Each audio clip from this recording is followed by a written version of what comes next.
ہم کریں گے ہر مظلوم کی حمایت۔ السلام علیکم، میں ہوں حرین فاطمہ اور آپ دیکھ رہے ہیں حمایتی نیوز HD چینل۔ نظر ڈالتے ہیں آج کی اہم خبروں پر۔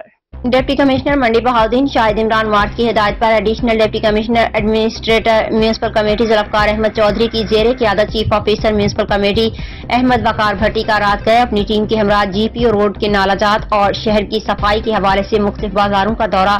Chief officer committee Ahmad Waqar Bhatti کا کہنا تھا کہ صفائی ستھرائی کے حوالے سے منڈی بہاؤالدین کو ایک مثالی ضلع بنائیں گے۔ ان کا کہنا تھا صفائی ستھرائی، ناجائز تجاوزات کا خاتمہ، خراب اسٹریٹ لائٹس کی درستگی ہماری اولین ترجیحات میں شامل ہے۔ منڈی بہاؤالدین شہر کو خوبصورت بنانے، صفائی ستھرائی کے نظام کو مزید بہتر بنانے کے لیے میں اور میری پوری ٹیم دن رات محنت کر رہے ہیں اور انشاءاللہ منڈی بہاؤالدین صفائی ستھرائی کے حوالے سے پنجاب کی خوبصورت مثالی ماڈل میونسپل کمیٹی بنایا جائے گا۔